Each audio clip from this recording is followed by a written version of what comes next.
Hello students, welcome back to my channel and myself Ravish Dikshit, and today we are going to start with the very new chapter and a very important chapter with respect to your NEET and boards, right? And the name of the chapter is evolution, right? अब evolution जो है बहुत ही एक simple term है, but उसके अंदर जब आप उसके बारे में स्टडी करने जाओगे तो आपको बहुत अलग अलग टाइप के चीजों के बारे में पता चलेगा, राइट? अब एवोल्यूशन का डेफिनेशन जो है उसकी बात कर लें तो evolution is nothing but a gradual change, right? बहुत ही धीरे धीरे धीरे कर कर क्या होता है, चेंज होता है। और याद रखना है स्टूडेंट्स की ये जो चेंज है ये सिर्फ लिविंग ऑर्गेनिज्म तक ही रिस्ट्रिक्टेड नहीं है। It is not restricted up to only living organism. पूरे यूनिवर्स, पूरे ब्रह्मांड का क्या होता है, एवोल्यूशन होता है। सिर्फ लिविंग ऑर्गेनिज्म या प्लांट या एनिमल का ही यहाँ पर एवोल्यूशन नहीं होगा, पूरे यूनिवर्स का एवोल्यूशन होगा, राइट? चेंज जो है वो पूरे यूनिवर्स में आएगा। That is known as what, evolution, right? So ये बेसिक जो डेफिनेशन है वो मैंने आपके सामने बताया है, ठीक है? अब यहाँ पर एवोल्यूशन जो चैप्टर है इसमें हम पढ़ने वाले हैं how the life originated, life का शुरुआत कैसे हुआ और कैसे वो आगे बढ़ते बढ़ते बढ़ते आज इतने कॉम्प्लेक्स ऑर्गेनिज्म जैसे कि ह्यूमंस का बोल सकते हो कि जन्म हुआ, राइट? सो इसके बारे में हम पूरा जो ये चैप्टर होगा इसमें हम डिस्कस करेंगे। और आज का जो टॉपिक है उसमें से डायरेक्ट क्वेश्चंस आते हैं स्टूडेंट्स, ये आप लोगों को मैं बताने वाला हूँ, ठीक है? कौन से डायरेक्ट क्वेश्चन आएंगे उस पर भी मैं आपको बताऊंगा कि क्या क्या क्वेश्चंस डायरेक्टली पूछे जा सकते हैं। ओके, सो शुरुआत करते हैं इस ब्यूटीफुल से चैप्टर को, राइट? आज का टॉपिक है ओरिजिन ऑफ लाइफ, राइट? कैसे लाइफ की शुरुआत हुई, कैसे जो लाइफ है उसका बोल सकते हो प्रोडक्शन हुआ, राइट? सो हम शुरुआत करेंगे, right, with the lines of the NCERT. So evolutionary biology, so evolutionary biology is the study of history of life forms on earth, right? To understand the changes in flora and fauna, right? यहाँ पर पेड़ पौधे, right, जीव जंतु, इनमें जो changes होता है that have occurred over millions of years on earth, right? ये जो चेंजेस है, राइट, जीव जंतु पेड़ पौधों में, ये हुआ होगा millions of year on earth, right? We must have an understanding of the context of origin of life, that is evolution of earth, stars and indeed of the universe itself, right? So flora and fauna के changes को समझने के लिए हमको ये भी समझना जरूरी होगा कि कैसे एवोल्यूशन अर्थ का हुआ, स्टार्स का हुआ, पूरे यूनिवर्स का हुआ, राइट?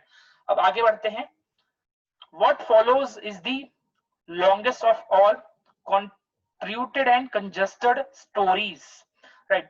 बहुत सारे बोल सकते हो आप लोग हैं जो अपने अपने धर्म के हिसाब से या अपने अपने लोकेलिटी, अपने अपने समझ के हिसाब से बताते हैं कि यूनिवर्स ऐसे बना, यूनिवर्स ऐसे बना होगा, यूनिवर्स ऐसे बना होगा।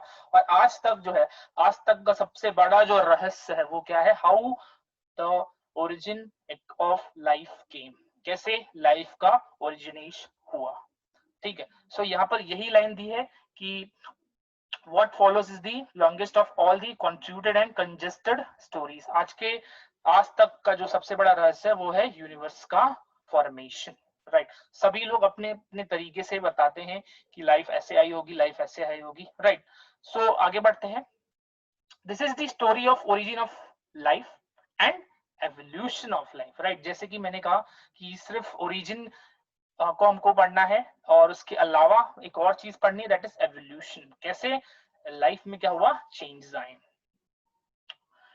लाइफ फॉर्म्स और biodiversity of planet earth, right, in the context of evolution of earth and against the background of evolution of universe itself, right? तो यहाँ पर बहुत ही सिंपल तरीके से समझना है आप लोगों को कि जैसे ही एवोल्यूशन हुआ, अलग अलग टाइप के ऑर्गेनिज्म बने, प्लांट्स बने, एनिमल्स बने, फंगस बने, अमीबा बना, एल्गे बना, राइट। सो वो कैसे एवोल्यूशन हुआ उसको भी समझना है हमको। सिर्फ ओरिजिन ऑफ लाइफ, कैसे लाइफ आया उसको नहीं समझना है, उसके अलावा कैसे अलग अलग फॉर्म, इतनी बायोडाइवर्सिटी कैसी आई इसको भी समझना है, राइट स्टूडेंट्स। यहां तक क्लियर है सबको? तो आगे बढ़ते हैं। So, origin of life में when we look at stars on the clear night sky, जब भी हम stars को देखते हैं in the sky, we are in the way of looking back in time. जो आप stars देख रहे हो वो शायद बहुत millions of years पहले वहां पर थे और उनकी लाइट आज वहां पर पहुंच रही है, आज वो लाइट यहाँ पर पहुंची है, राइट। सो स्टेलर डिस्टेंस देखो इस पे भी डायरेक्ट क्वेश्चन आ सकता है। Stellar distance are measured in dash, so आपका आंसर होना चाहिए लाइट ईयर्स। स्टेलर डिस्टेंस मतलब स्टार का distance, okay. That we see today is an object whose emitted light started its journey millions of years back and from trillions of kilometers away and reaching our eyes now। तो ऐसा लग रहा है हम क्या देख रहे हैं? We are seeing the past, right. हम क्या देख रहे हैं? पास्ट देख पा रहे हैं, राइट, क्योंकि वो लाइट जो है वो अब पड़ रही है जो कि बहुत पहले अपनी जर्नी शुरू कर चुकी है। However, when we see an object in our immediate surrounding, we see them instantly। हम आसपास का जब भी ऑब्जेक्ट देखते हैं तो हमको फटाफट दिख जाता है। यहाँ स्टोर रखा हुआ, यहाँ पर बुक है, यहाँ पर चेयर है, राइट। तो इस तरीके से हमको इमीडिएटली दिखता है। बट वो जो स्टार है वो हमको एक क्या बताता है? Peeping into the past. वो हम जो स्टार्स देख पा रहे हैं वो काफी टाइम पहले अपनी जर्नी शुरू कर चुका है और अब हम देख रहे हैं उसको, right. So this it should be clear, right students. अब आगे बढ़ते हैं। The origin of life is considered a unique event in the history of universe। सही है, बहुत ही अनोखा, बहुत ही अलग सा ये इवेंट है in the history of universe। The universe is vast। जो यूनिवर्स है वो काफी क्या है? बड़ा है, वास्ट है। Relatively speaking, the earth itself is almost only a speck। एक स्पेक है, एक पूरे यूनिवर्स में जो अर्थ है वो एक स्पेक के इक्विवेलेंट है। स्पेक के इक्विवेलेंट मतलब वो एक कण के इक्विवेलेंट है। यूनिवर्स जो है, मान लो एक यूनिवर्स जो ये एक बोर्ड है, तो बोर्ड में आपने डॉट किया है, राइट, तो वो डॉट जो है वो अर्थ है, समझ में आया? कण के समान है। यूनिवर्स में जो अर्थ है it is like a speck, एक कण के समान है। आगे बढ़ते हैं। The universe is very old, almost 20 billion years old. कितना बिलियन ईयर्स ओल्ड है? 20 billion years old. Huge cluster of galaxies comprise the universe. Student यहाँ पर भी क्वेश्चन आ सकता है, right? So huge cluster of galaxies comprise the universe। galaxy के पास क्या है? It contains stars, cloud of gases, dust, right? So ये पैराग्राफ, ये जो पॉइंट है ये बहुत ही ज्यादा इंपॉर्टेंट है, ठीक है। सो इतना याद रखना है स्टूडेंट कि जो यूनिवर्स के अंदर earth it is like a speck, एक कण के समान है वो, राइट। सो आगे बढ़ते हैं। Considering the size of universe, earth is indeed a speck. आगे बढ़ते हैं students. The big bang theory, right, ये बिग बैंग थियरी जो है ये वन ऑफ दी अप्रूव्ड है, राइट। ये एक ऐसी थियरी जिसको सभी लोग मानते हैं कि हाँ कुछ इस तरीके से ही लाइफ की ओरिजिन हुई थी, उसकी शुरुआत हुई थी। The Big Bang theory attempts to explain to us the origin of universe। It talks of a single huge explosion or a singular huge explosion unimaginable in physical terms। बहुत बड़ा यहाँ पर क्या हुआ था? एक्सप्लोजन हुआ था। वो एक बार हुआ था ना, वो कभी फिर से होगा, राइट। सो कुछ इस तरीके से वो एक्सप्लोजन हुआ था, फिजिकली बहुत ज्यादा ड्रेनिंग था वो, बहुत ज्यादा एनर्जी थी इसमें, राइट। सो ये बिग बैंग थियरी है जो कि 13.8 बिलियन ईयर्स अगो इसको एक्सप्लोजन हुआ था। उसके बाद क्या हुआ? जैसे ही एक्सप्लोजन हुआ सारी चीजें क्या हो गई? एक्सपांड हो गई। The universe expanded, right. सब कुछ क्या हो गया यहाँ पर? अलग हो गया, राइट। सब दूर दूर हो गए। And hence the temperature came down, temperature क्या हो गया, कम हो गया. Hydrogen and helium formed some time later. Students question आ सकता है कौन से गैसेस सबसे पहले बने थे यूनिवर्स में, तो your answer should be hydrogen and helium. Your answer should be hydrogen and helium, right. So ये बिग बैंग थियरी का थोड़ा सा कॉन्सेप्ट बिल्ड करो. देखो पहले क्या हुआ, एक्सप्लोजन हुआ, वेरी ह्यूज एक्सप्लोजन, जिसके वजह से जो यूनिवर्स है वो क्या हो गया, एक्सपांड हो गया, टेम्परेचर कम, उसके बाद फॉर्मेशन हुआ गैसेस का लाइक हाइड्रोजन एंड हीलियम.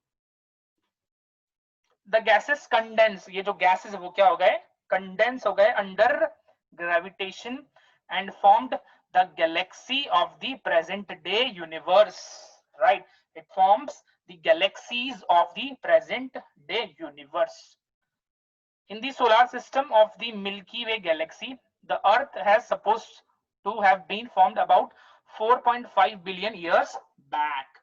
तो इसमें याद रखना है कि ये जो Galaxy Milky Way galaxy, that is Earth, Earth was supposed to have been formed about 4.5 million years ago. ये भी MCQ में आ सकता है कि अर्थ का जो निर्माण हुआ था वो कब हुआ था, it was 4.5 billion years ago, right. ये 3 पॉइंट स्टूडेंट्स बहुत इंपॉर्टेंट थियरी हम पढ़ रहे हैं, ये तीनों पॉइंट्स बहुत ज्यादा इंपॉर्टेंट है, राइट. पहले क्या हुआ, एक्सप्लोजन, जिसके वजह से क्या हुआ, यूनिवर्स एक्सपांड हो गया, टेम्परेचर क्या हो गया, इसे यहाँ पर कम हो गया, हाइड्रोजन हीलियम बने, दोनों कंडेंस हो रहे थे, बहुत सारे गैसेस कंडेंस हो रहे थे, right, due to what, gravitation, and there was a formation of the galaxy of the present day universe, that is earth, right. Earth was formed 4.5 billion years back.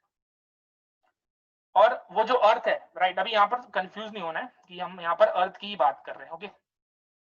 So there was no atmosphere on early earth. जो पुराना या primitive अर्थ था वहां पर कोई atmosphere नहीं था. क्या क्या प्रेजेंट था, water vapour, methane, carbon dioxide and ammonia, right. It was released from मॉल्टन mass covered the surface, right. यहाँ पर वोल्केनिक इरप्शन हो रहा था, बहुत ज्यादा हीट निकल रहा था. तो यहाँ पर याद रखना है जो प्रिमिटिव अर्थ था वो सॉलिड नहीं था, दलदल जैसा था. इट वाज लाइक अ दलदल. ओके, सो उसमें क्या क्या प्रेजेंट था, water vapour, ammonia, methane, CO2, right. याद रखना है कि there was no atmosphere on early, that is primitive earth, right students. तो इतना आप लोगों को याद रखना है. सो अब एटमॉस्फेयर नहीं था, राइट. सो अब क्या हो रहा था, the UV rays from the sun broke up the water into hydrogen and oxygen, right. So अब वाटर जो है, मेटेओराइट्स के बारे में आपने सुना होगा, right. Meteorites are what, chunks of stone and iron. तो मेटेओराइट जो है जब भी ये धरती पर आते हैं, right, so they make a craters. क्या करते हैं, वो खड्डा कर देते हैं, राइट. और वो खड्डे में क्या होता है, पानी भरता है, और आज के टाइम का वो सी है. वो खड्डे में जब पानी भरा तो आज के टाइम का वो क्या है, सी एंड ओशन, राइट. सो यहाँ पर क्या दिया हुआ है उसको मैं समझा रहा हूं तुम लोगों को. The UV rays from the sun broke up. देखो उस टाइम पर ओजोन लेयर नहीं था, राइट. सो क्या हुआ, जो यूवी रेज है सन से वो क्या हो रहे थे, डायरेक्टली वाटर पर आ रहे थे, जिस वजह से hydrogen and oxygen was breaking, and due to lighter H2 it escaped. H2 जो है वो लाइट था, लाइटर इन वेट था, राइट. इस वजह से वो क्या हो रहा था, एस्केप कर रहा था, right. Oxygen combined with ammonia and methane to form water, CO2 and other gases. The ozone layer was formed, right. Oxygen अलग हो गया था, तो अब धीरे धीरे क्या हो रहा था, देखो एवोल्यूशन कैसे हो रहा है. अब धीरे धीरे करके क्या फॉर्म हो रहा है, ओजोन लेयर. अभी इससे पहले हमने देखा कि एटमॉस्फेयर में there was no atmosphere, right. इससे पहले हमने देखा देयर वाज नो एटमॉस्फेयर. अब धीरे धीरे करके देखो कैसे बिल्टअप हो रहा है. एज इट कूल्ड, राइट, जैसे जैसे कूल हो रहा था, देखो टेम्परेचर कम हो रहा था, राइट. सो कूल हो रहा था तो क्या हो रहा था, जो वाटर वेपर था फेल एज रेन, राइट. जो वाटर ऊपर जा रहा था वही वाटर अब क्या हो रहा है, नीचे आ रहा है. To fill all the depressions, to fill all the depression and form ocean. जैसे कि अभी मैंने बताया, मेटेओराइट्स डिप्रेशन बना देते थे और वाटर वेपर जो है वो बारिश के फॉर्म में गिर रहा था और वो उस डिप्रेशन को फिलअप कर रहा था, जिसकी वजह से वो क्या है, आज के seas and oceans.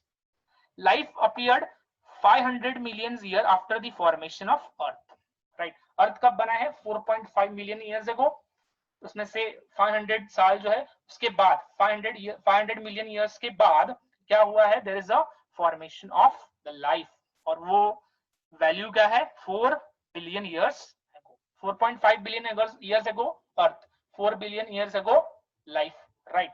MCQ question आ सकता है इसके ऊपर, राइट। सो यहाँ पर आपको साफ साफ दिखाई दे रहा है। सो स्टूडेंट्स ये डायग्राम आप लोग को काफी क्लियर दिख रहा होगा, राइट। बिग बैंग थियरी बहुत अप्रिशिएटेड थियरी है, इसको याद रखना है आप लोगों को। अब आगे बढ़ते हैं।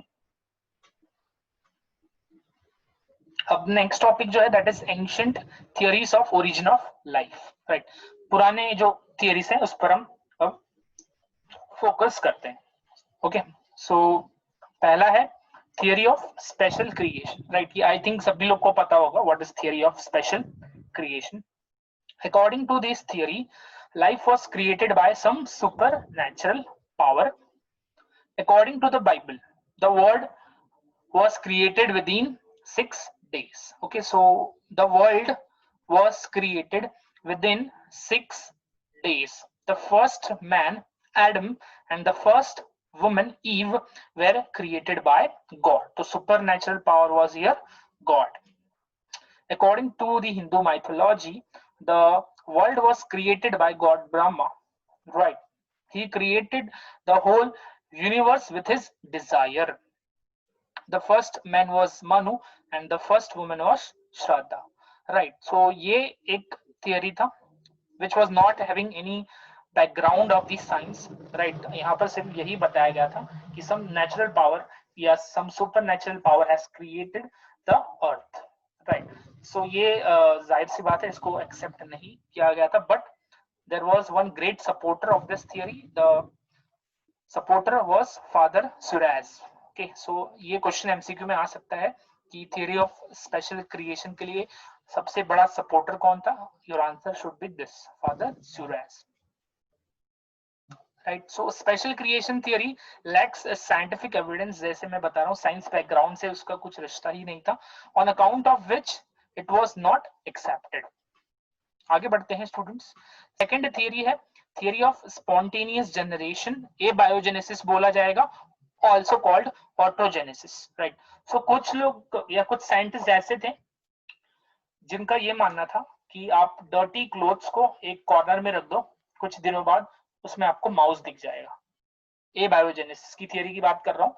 फर्स्ट कुछ साइंटिस्ट बोल रहे थे कि डर्टी क्लोथ्स को एक कॉर्नर में रख दो, कुछ दिनों बाद आपको माउस दिख जाएगा। कुछ साइंटिस्ट ये बोल रहे थे कुक्ड मीट उसको रख दो, कुछ टाइम बाद उस पे आपको क्या दिखाई देगा, लार्वा ऑफ फ्लाई, मैगॉट्स, जिसको बोला जाता है मैगॉट्स, MAGGOTS। मैगॉट्स मतलब होता है लार्वा ऑफ फ्लाइज, ठीक है। सो ये चीजें बताई गई, तो क्या है देख लेते हैं। This theory states that life originated from non-living things like decaying and rotting matter. जैसे मैं बता रहा हूँ dirty clothes एक non-living matter है, उस पर create हुआ, right? तो ये again ऐसी बात थी कि काफी unbelieve करने वाली बात थी, इसको believe नहीं किया जा सकता था, right? So that is stormed etc. in a spontaneous manner. This concept was held by early Greek philosophers like Thales, Anaximander, Xenophon, Abdolus, Plato, Aristotle and Van Helmont.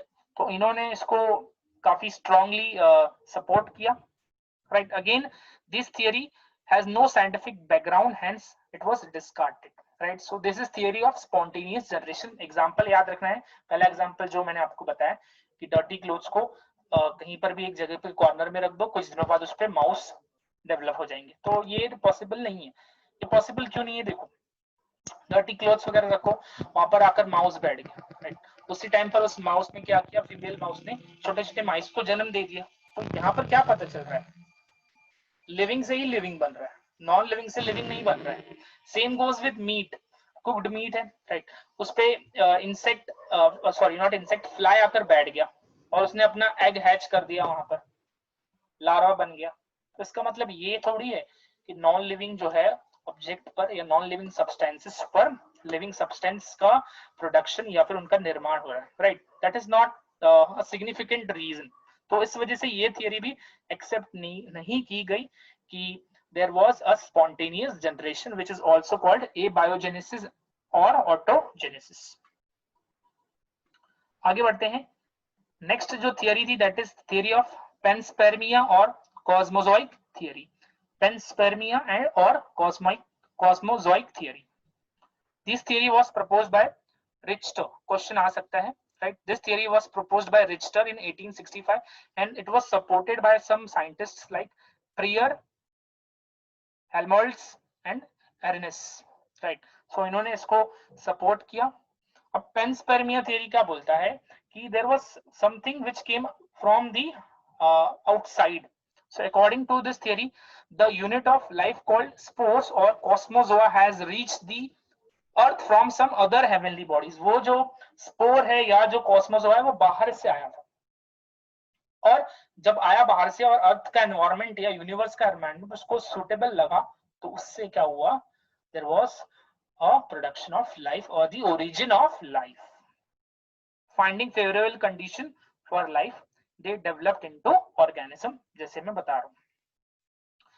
Panspermia is still a favorable idea for some scientists. Again, this theory is not accepted. Right? Imagine करो एक life है, right? उसको space में रखा हुआ है, right?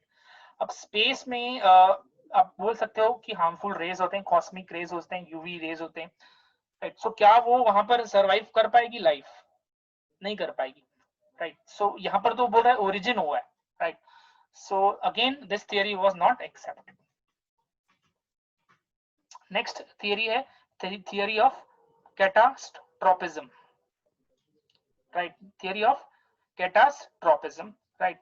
According to George Cuvier and Orbigny, this theory cataclysm, that is great destruction, or catastrophic, that is concerning disastrous event, right? Revolution occurs upon earth from time to time which completely destroy all organism, right? So यहाँ पर destruction से related बोला है, time आएगा सारे लोग मर जाएंगे, लिविंग ऑर्गेनिजम्स आएगी, डेथ हो जाएगी, फिर से न्यू लाइफ आएगी, right? So that is theory of catastrophism. New organism then suddenly form from inorganic matters. In fact, this theory is merely a modification of theory of special creation, hence not accepted. कहीं ना कहीं ये थोड़ा सा वही modify कर दिया है, right? Modify in the sense, बस यहाँ पर ये एक चेंज दिख रहा है कि यहाँ पर बताया है कि जो लाइफ है it forms from inorganic matter, right? आगे बढ़ते हैं इसको। नेक्स्ट बहुत ही इंपॉर्टेंट थियरी है ओपेरिन हेल्डन थियरी, राइट? इसको मॉडर्न थियरी भी बोला जाता है, modern theory of origin of life. Ancient theory पढ़ा हमने, अब modern theory of origin of life, right? इसको एक और नाम है Oparin हेल्डन theory, modern theory of origin of life. अब ओपेरिन हेल्डन बहुत ही बड़े नाम थे ये, right? Oparin of Russia and हेल्डन of England. हेल्डन जो है उसको इंडिया का जो कल्चर बहुत पसंद आया था, तो वो एक टाइम ऐसे थे कि वो उड़ीसा में शिफ्ट हो गए थे और पूरा जो लाइफ है अपना उन्होंने वहीं पर बोल सकते हो बिताया था। So Haldane of England proposed that the first form of life would have come from pre-existing non-living organic molecules, example RNA, proteins, and that formation of life has preceded by chemical evolution. बहुत ही ध्यान से सुनना है students, यहाँ पर क्या बोला गया है कि जो हमारा प्रिमिटिव एटमॉस्फेयर था उसमें जो हमारे प्रिमिटिव एलिमेंट्स थे, carbon, hydrogen, oxygen, nitrogen, right? इन्होंने क्या किया, आपस में permutation, combination, break of bond, combining of bond, ये सब करते हुए करते क्या बन गया, आरएनए एंड प्रोटीन्स। अब ये जो प्रोसेस है ये एक energy requiring process, right? So energy कहां से मिलेगी ये प्रोसेस के लिए, ये भी याद रखना है कि ये जो प्रोसेस है, ये केमिकल इवोल्यूशन के लिए जो प्रोसेस के लिए जो एनर्जी है वो कहां से आएगी, it will be from volcanic eruption and lightning in the atmosphere, right? Lightning जो है उससे एनर्जी मिलेगी, एंड वोल्केनिक इरप्शन, ये दो चीज से क्या मिलेगा उसको एनर्जी। तो ये जो CHON है ये आपस में परम्यूटेशन कॉम्बिनेशन करेंगे, ब्रेक एंड टेक ऐसे कुछ काम करेंगे, एंड उससे आरएनए एंड प्रोटीन्स बन जाएगा। तो इसको बोलते हैं केमिकल इवोल्यूशन, कि एलिमेंट से अब क्या बन रहा है, compound, what is forming compound from the elements, right students? Yes, that is formation of diverse organic molecules from the inorganic constituents, right? देखो, शायद जो आरएनए प्रोटीन इनका सबका सिंथेसिस तो बहुत पहले हो चुका होगा, बट वो सरवाइव नहीं कर पाए, और उसका रीजन क्या था स्टूडेंट, कि RNA was unable to replicate, इस वजह से शायद वो सरवाइव नहीं कर पाया, बार बार बना होगा बट वो रेप्लिकेट नहीं कर पा रहा था, इस वजह से आरएनए सरवाइव नहीं कर पा रहा था, राइट? सो याद रखना है CHON, इससे जो आरएनए बनेगा, प्रोटीन्स बनेगा, उसके लिए एनर्जी की जरूरत पड़ेगी, और वो हीट एनर्जी या जो एनर्जी है वो कहां से आएगी, it will be from two things, lightning and volcanic eruption, right students? तो इतना आप लोगों को याद रखना है। सो ओपेरिन एंड हेल्डन ने ये थियरी प्रपोज किया था। अब आगे बढ़ते हैं स्टूडेंट्स।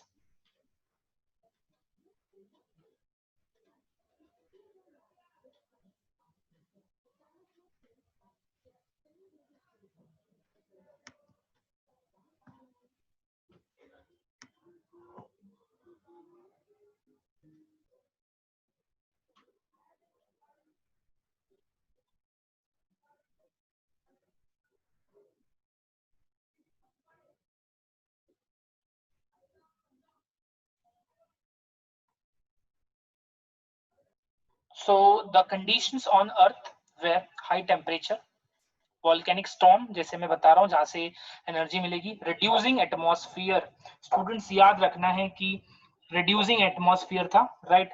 जो प्रिमिटिव अर्थ था वहां पर एटमॉस्फेयर कैसा था, reducing, that means there was carbon dioxide, there was no only oxygen, oxygen present नहीं था जैसे कि आज के एटमॉस्फेयर में होता है, उस टाइम पर क्या प्रेजेंट था, कार्बन डाइऑक्साइड, ओके। इसके अलावा क्या प्रेजेंट था, CH4 and NH3, right? So ये ओपेरिन हेल्डन थियरी है जिसमें बताया गया है प्रिमिटिव अर्थ पर क्या था, reducing atmosphere, that means it was having carbon dioxide, no oxygen, right?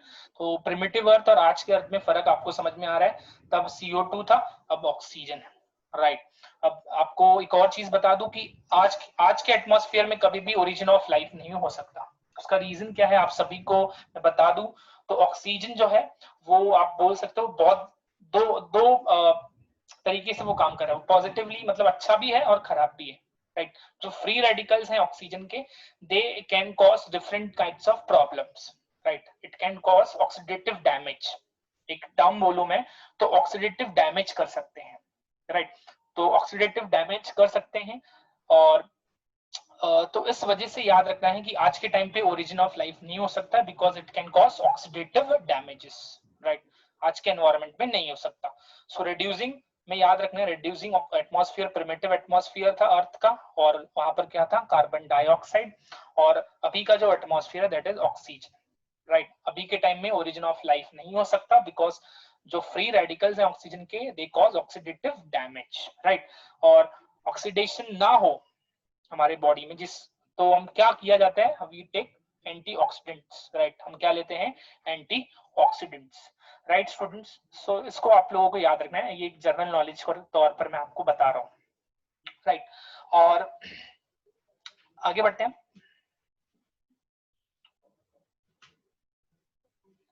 Biogenesis, okay. So biogenesis क्या होता है, ओपेरिन हेल्डन थियरी हमने देखा, राइट? अब नेक्स्ट एंशिएंट थियरी है biogenesis. According to this theory, life originated from pre-existing life. This theory was developed by Francisco Redi, which was subsequently supported by many scientists, including Spallanzani and Louis Pasteur. Right? So याद रखना है कि scientist के नाम यहाँ पर important, जिन्होंने ये थियरी को प्रपोज किया था, राइट? अब ये थियरी में क्या बताया गया था, कि जो लाइफ है वो कहाँ से आती है, प्री एग्जिस्टिंग लाइफ से ही आती है, राइट। अभी मैंने एक प्रीवियस स्लाइड्स में बताया था कि एक डर्टी क्लोथ्स पर क्या है, माउस आकर बैठ गया। तो वो माउस ने सपोज वहां पर क्या किया, माउस ने अपने बच्चों को जन्म दिया, राइट। सो जब वो माउस के बच्चों को जन्म दे रहा है, दैट मींस व्हाट, माउस से ही माउस बन रहा है, right. It is not like that कि कपड़ों की वजह से माउस बन रहा है, कपड़ों के वजह से माउस बन रहा है। That is theory of abiogenesis which is not accepted. Theory of biogenesis is accepted, right, to the some extent, because वहां पर बताया गया है कि ऑल जो भी लाइफ है इट स्टार्ट्स और it is existing from the previous organism, right. So ये थियरी याद रखना है, what is theory of biogenesis and what is theory of abiogenesis. Theory of biogenesis याद रखना है कि जो ऑर्गेनिज्म है वो अपने जैसे सेम ऑर्गेनिज्म को क्या करते हैं, जन्म देते हैं, राइट। तो अकॉर्डिंग टू दिस थियरी, जैसे कि मैं बता चुका हूँ, life originated from pre existing life. So this was biogenesis, right? This was fifth ancient theory. उसके बाद हमने देखा modern theory, right students? अब experimental evidence for chemical origin of life, right? अब बता दिया साइंटिस्ट्स ने, right? हेल्डन ने बता दिया, ऑपरेन ने बता दिया कि इस तरीके से हुआ होगा, right? बट इसका एक्सपेरिमेंटल एविडेंस किसने दिया था, देख लेते हैं, right? जो एक्सपेरिमेंटल एविडेंस है उसको दिया था किसने, स्टैनली मिलर एंड हेरोल्ड उरे। तो ये इसको उरे एंड मिलर एक्सपेरिमेंट भी बोला जाएगा या फिर मिलर्स एक्सपेरिमेंट भी बोला जाएगा, वन एंड द सेम। तो स्टार्ट करते हैं, Miller experiment which was the experimental evidence for chemical origin of life, right. So Stanley Miller in 1953, who was then a graduate student of Harold Urey, right? Harold Urey का वो student था at the University of Chicago, performed the experimental test in support of Oparin-Haldane theory. Oparin-Haldane theory ने एक base रख दिया था कि हाँ ये एलिमेंट है, ये एलिमेंट से ऑर्गेनिक कंपाउंड बना होगा, राइट। अब इसको एक प्रॉपर तरीके से एक्सपेरिमेंट करके ये प्रूफ करने का टाइम आ चुका था और इसको प्रूफ कर दिया था by Stanley Miller and Harold Urey. This experiment has proved to be one of the most important experiment in the history of the science. जाहिर सी बात है, Miller proved experimentally the synthesis of complex organic molecules from the simple organic molecules in the reducing atmosphere. फिर से आपको बता रहा हूं, there is no free oxygen. अब यहां पर आपको एक्सपेरिमेंट दिख रहा है, राइट स्टूडेंट्स। सो इस डायग्राम में आपको दिख रहा है, right, this is boiling water. तो बॉइलिंग वाटर को मान लो आप सी, राइट ना, सन के रेस पड़ेंगे, राइट, सी पर, तो सी का वाटर क्या होगा, इवोपरेट होगा, तो ये वेपर्स के फॉर्म में ऊपर जाएगा, राइट। ये इसको मान लो एटमॉस्फेयर, जहां पर आपको गैसेस दिखाई दे रहे हैं, CH4, राइट, H2O, NH3। अब यहाँ पर मुझे बताओ ऑक्सीजन कहीं दिखाई दे रहा है, राइट, फ्री ऑक्सीजन दिखाई दे रहा है, नहीं दिखाई दे रहा है। यहां से पता चल रहा है it is a reducing environment, right. CO2 भी यहाँ पर प्रेजेंट होगा, ओके। और ये जो इलेक्ट्रोड्स है, इलेक्ट्रोड्स को आपको इमेजिन करना है एज अ लाइटनिंग। इसको क्या इमेजिन करोगे, एज अ लाइटनिंग, ओके। सो क्या किया मिलर ने, let's, he circulated in this apparatus a mixture of methane, ammonia, hydrogen in the ratio 1:2:1 and water vapor in an airtight apparatus and passed electrical discharge from electrodes at 800 degrees. बहुत high temperature, volcanic eruption, imagine करो volcanic eruption, right, heat energy मिल रही है, right. उसके अलावा ये lightning से भी क्या मिल रहा है, इनको एनर्जी मिल रहा है, राइट। अब यहाँ पर ये जो वाटर वेपर है, हीट की वजह से क्या होंगे, ये ऊपर जाएंगे, वाटर वेपर यहाँ पर जाएंगे, राइट। यहाँ पर एटमॉस्फेयर में आने के बाद वाटर वेपर धीरे धीरे यहाँ पर क्या हो जाएंगे, कूल हो जाएंगे। कूल होने के बाद फिर से ये यहाँ से कैसे पानी फिर से वापस कहाँ आ जाएगा, यहाँ पर। तो इस तरीके से फिर से पानी जैसे था वैसे ही चला गया, राइट। अब ये बहुत दिनों तक किया। He passed the mixture through a condenser. He circulated the gas continuously in this way for 1 week. Actually ये 20 to 25 days तक चला था, right? And then analyzed. उसके बाद उसने क्या किया, उस water containing compound, organic compound को analyze किया, right? Continuously, right? And then analyze the chemical composition of liquid inside the apparatus. Analyze किया, right? क्या हो रहा है देखो स्टूडेंट्स, ये बॉइलिंग वाटर इवोपरेट होगा, राइट? पूरा वाटर इधर जाएगा किधर, एटमॉस्फेयर में। ये गोल जो है ये एक एटमॉस्फेयर है, राइट? इसमें क्या प्रेजेंट है, already there are mixtures, right? अब इनके साथ मिक्स होगा, यहाँ पर एनवायरमेंट थोड़ा सा क्या होगा, ठंडा हो जाएगा। इस जगह पे कंडेंसर में फिर से ये पानी के फॉर्म में, यहाँ से बारिश हो रही है, समझो रेन का आप रिलेशन यहाँ पर लगा सकते हो। फिर से ये वाटर जो है यहाँ पर जाएगा। तो इस तरीके से इसने बहुत बार घुमाया, उसके बाद वो सारा जो वाटर कंटेनिंग ऑर्गेनिक कंपाउंड है उसको कलेक्ट कर लिया, राइट? अब क्या हुआ आगे, let's see. He found a large number of simple organic molecules including amino acids such as alanine, glycine and aspartic acid. Miller conducted the experiment to test the idea that organic molecules could be synthesized in a reducing environment. So ये idea था उसका कि क्या organic molecules synthesize हो सकते हैं reducing environment में, right? So उसके बाद जो उसने collect किया, इसमें क्या दिखाई दिया उसको, alanine, glycine, aspartic acids, purines, pyrimidines. Purines pyrimidines मिल गए, इसका मतलब क्या आरएनए बन सकता है, राइट? बन सकता है। एलेनिन मिल गया, ग्लाइसिन मिल गया, एस्पार्टिक एसिड मिल गया, तो क्या प्रोटीन बन सकता है? यस, बन सकता है, राइट?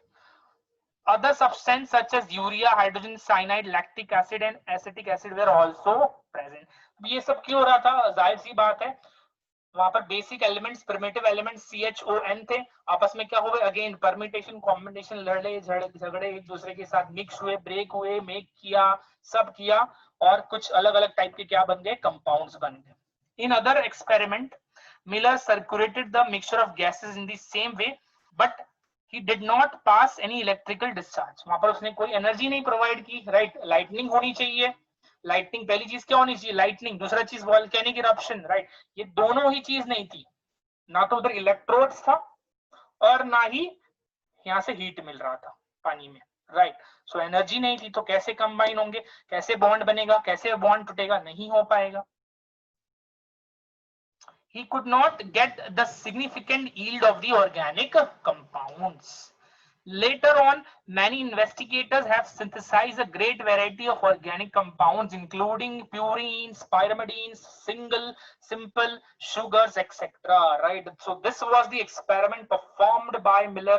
बहुत important experiment है students, diagram पर question आ सकता है, straight forward question आ सकता है, याद रखना है। वो C का काम होता है यहाँ पर। सी के अलावा देखो सी बनता कैसे, ये भी बताया मैंने। मिट्रोइड्स आते हैं, राइट? धरती पर डिप्रेशन कर देते हैं, बारिश होती है, वो डिप्रेशन भर जाएंगे, जो कि आज के टाइम के सी हैं, ओशंस हैं, राइट? अब वो जो वेपर गैसेस प्रेजेंट है एटमॉस्फेयर में, जो हमारे प्रिमिटिव गैसेस हैं, उनको एनर्जी मिलेगी। एनर्जी कहाँ से मिलेगी? It will be from what? It will be from volcanic eruption, lava, lava फूटेगा, and from the atmosphere lightning. इससे क्या होगा? इससे मेक एंड ब्रेक होगा, बॉन्ड्स बनेंगे, टूटेंगे, लड़ेंगे, झगड़ेंगे, right? So will get some combination of organic compounds. It is considered that the essential building blocks such as nucleotides, amino acids, etc. of living organism could thus have formed on the primitive earth. Primitive earth याद रखना है, reducing atmosphere, जहां पर oxygen नहीं है वहां पर क्या है, CO2 और ज्यादा अमाउंट में हाइड्रोजन है, राइट? सो इस तरीके से ऑर्गेनिक मॉलिक्यूल्स बना था। ये मिलर ने क्लियरली क्या किया, प्रूफ कर दिया। ओपेरिन हेल्डन का जो एक्सपेरिमेंट था उसको इन्होंने एक्सपेरिमेंटली प्रूफ किया, राइट? उन्होंने तो सिर्फ थियरी दी थी कि ऐसे ऐसे ऐसे ऐसे CHON मिक्स हुए होंगे because of high energy obtained from what? Volcanic eruption and lightning. तो अलग अलग टाइप के कंपाउंड बन गए। बट ये दो साइंटिस्ट उरे एंड मिलर, इन्होंने उसको क्या किया, एक्सपेरिमेंटली सबको दिखा दिया कि yes, Haldane and Oparin was right. Okay, so अब एक और इंपॉर्टेंट चीज दिख रही है यहाँ पे आप सबको, दी हॉट डाइल्यूट सूप और prebiotic soup. Okay, hot dilute soup और प्रीबायोटिक सूप, ये ओपैरिन ने बोला था, ओपैरिन, ठीक है। Synthesis of complex organic molecules might have occurred in the sea, which has been described by Haldane as the hot dilute soup. Okay, so it was not by Perrin, it was by Haldane. तो Haldane ने क्या बताया था students कि जो complex organic molecules हैं, they have formed in the sea, first time कहां बने हैं, इन द सी। तो इसीलिए बोला है हॉट डाइल्यूट सूप है प्रीबायोटिक, बायोटिक मतलब लिविंग, राइट। सो जो लिविंग ऑर्गेनिज्म का निर्माण हुआ है, उनका ओरिजिन हुआ है, वो फर्स्ट टाइम कहां पर हुआ है, इन द सी। इस पे भी क्वेश्चन आ सकता है। This was given by Haldane. Hot dilute soup और prebiotic soup was told by whom, Haldane. तो यहाँ पर आपको दिख रहा है वॉल्केनिक इरप्शन, देखो साइड में वॉल्केनिक इरप्शन हो रहा है जबरदस्त तरीके से, दिख रहा है। एटमॉस्फेयर में CO2 है, H2 है, N2 है, इससे क्या बन रहा है, fatty acid, glycerol, amino acids, purine, pyrimidine, sugar etcetera. He said, क्या बोला, he said simple organic molecules of the dilute soup came together, increasing number हो गया, collided, reacted, aggregated, forming a new molecule of increasing size, right, complexity, and large number of amino acid molecules became linked together to form a protein, right students। तो ये था hot dilute soup। Formation of protein molecule is considered a landmark in the origin of life, right? Protein आप सभी को पता है बहुत ही important molecule है, बहुत जरूरी होता है लाइफ में, बिकॉज दो तरीके से वो काम करता है, as an enzyme, as also and as a structural component.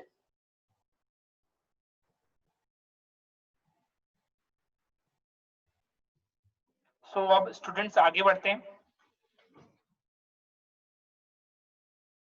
Kokar weights, okay, coacervates क्या होता है, right. So the term coacervates was given by Oparin, confuse नहीं होना, ओके।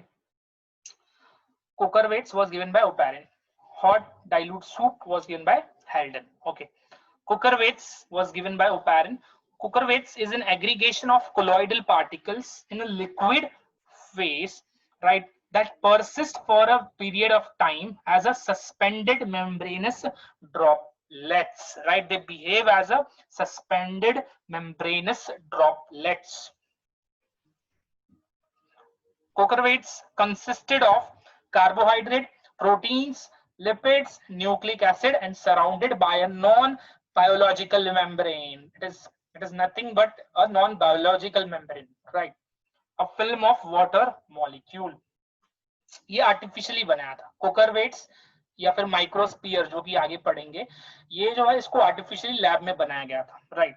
अब इसका आइडिया ये था कि उस एक मॉलिक्यूल को, कोकर वेट्स या इसके बाद जो माइक्रोस्फीयर हम पढ़ने वाले हैं, उसको देखकर ये अंदाजा लगाना था कि जो प्रिमिटिव सेल है, प्रोटोसेल जिसको बोला जाएगा, वो कैसे बना और कैसे दिख रहा है, राइट। सो बढ़ते हैं आगे। They observed selected molecules from the surrounding water, right. So ये जो कोकर वेट्स है, ये क्या करते हैं, एब्जॉर्ब कर लेते हैं मॉलिक्यूल्स को, सेलेक्टेड मॉलिक्यूल्स को from the surrounding, and remove some water molecule from associated colloidal particles। so ये जो colloidal particle है उससे वो क्या रिमूव करेंगे, some amount of water। अब आगे बढ़ते हैं माइक्रोस्फीयर्स, राइट। अभी मैंने इसके बारे में बताया हुआ है microsphere, the term was given by Sidney Fox. Microspheres क्या होते हैं, they are what, microscopic membrane bound sphere formed when proteinoids are boiled in water and allowed to cool। proteinoids boiled in water and allowed to cool। again ये artificially बनाया हुआ है। अब proteinoids क्या होता है, they are protein like structure produced by dehydration। dehydration मतलब dry condition में synthesis of amino acid at a temperature of 180 degree Celsius. तो क्या किया जाता है, बहुत सिंपल तरीके से, अमीनो एसिड जो है उनको ड्राई कंडीशन में क्या किया जाएगा, मिक्स कर दिया जाएगा और उनको बॉइलिंग वाटर में डाल दिया जाएगा और उनको अलाउ किया जाएगा टू कूल। उसके बाद जो प्रोडक्ट बनेगा that will be your माइक्रोस्फीयर्स।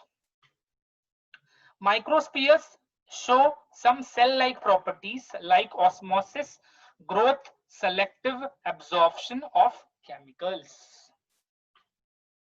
Microsphere can direct the formation of polypeptide and nucleic acid. क्यों? Because देखो ये जो प्रोटियोनॉइड्स हैं प्रोटीन्स ही हैं और कहीं ना कहीं ये जो माइक्रोस्फीयर के ये जो प्रोटियोनॉइड्स हैं ये they will behave as enzyme. Some of them will behave as enzyme. तो एंजाइम है तो एंजाइम शायद क्या बना दे, पॉलीपेप्टाइड और न्यूक्लिक एसिड। सो एक और चीज, microsphere display a type of internal movement that is streaming, cytoplasmic streaming. आज के टाइम पे हम जो जान रहे हैं वो चीज वहां पर दिख रही थी, similar to that exhibited by cells and contain some proteinoids that function as enzyme. अभी मैंने बताया some proteinoids in the microsphere can behave as an enzyme that will help in the synthesis of polypeptide and nucleic acid. Right students? तो ये याद रखना है। अब ये दोनों आर्टिफिशियली बने थे, राइट और ये दोनों का बनने का जो मोटो था वो ये था कि उनको देखना था कि जो प्रिमिटिव सेल है वो क्या ऐसा ही कुछ दिखता है क्या, यही होता है, राइट। अब बता दूं कि जो प्रिमिटिव सेल है वो क्या होता है, बेसिकली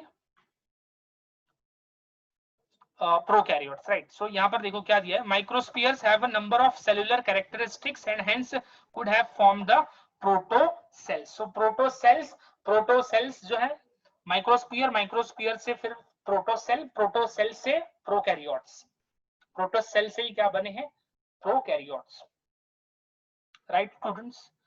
तो इतना याद रखना है। अब मैं एक और चीज बता दूं कि ऑक्सीजन जो है वो एटमॉस्फेयर में कौन लेकर आया था, राइट आप सभी को पता होगा, it was by blue green algae, right. उससे पहले जो अपना प्रिमिटिव एटमॉस्फेयर था इट वाज एनऑक्सीजेनिक, इसको भी याद रखना है, primitive atmosphere was anoxygenic, oxygen नहीं था, it was a reducing environment, right students. तो ये कुछ छोटी छोटी चीजें याद रखनी है। एन ऑक्सीजेनिक एटमॉस्फेयर था प्रिमिटिव, आज के टाइम पे तो यस ऑक्सीजेनिक ही है, राइट। और इसके अलावा जैसे कि मैंने अभी बताया आपको याद रखना है about the blue green algae, जिन्होंने क्या लेकर आए, ऑक्सीजन एटमॉस्फेयर में। तो ये था अबाउट माइक्रोस्फीयर स्टूडेंट्स, याद रखना है प्रोटोसेल से prokaryotes, right. Okay so years याद रखना है, 4.5 billion years ago, 4 billion years ago, 4.5 billion years ago क्या बना था, that is earth. 4 billion years ago life earth पर आई, याद रखना है सबसे पहले आरएनए बना है, राइट। आरएनए बनने का जो रीजन है वो भी मैं आप लोगों को एक शॉर्टली बता देता हूं, आरएनए क्यों बना, राइट। अब आरएनए बनने का रीजन क्या था, सबसे पहले आरएनए क्यों बना, राइट। तो सबसे पहले मैं बता दूं आरएनए की दो प्रॉपर्टी होती है, राइट। इट इज अनस्टेबल, पहली प्रॉपर्टी क्या है, it is unstable, second property है it is reactive, unstable and reactive, right.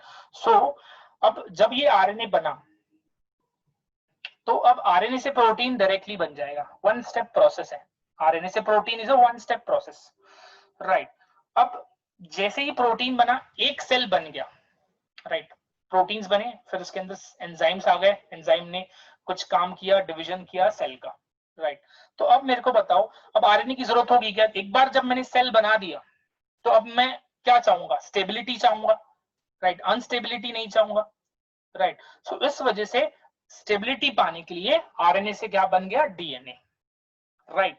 अब याद रखना है कि डीएनए अगर ज्यादा रिएक्टिव होता, अगर डीएनए ज्यादा रिएक्टिव होता तो आपको दिखता म्यूटेशन, राइट। रिएक्टिव होता डीएनए तो आपको क्या दिखता, म्यूटेशन, बार बार कुछ ना कुछ चेंजेस आ जाते, टेल आ जाती, बाल खड़े हो जाते, राइट, बाल ग्रे हो जाते, राइट।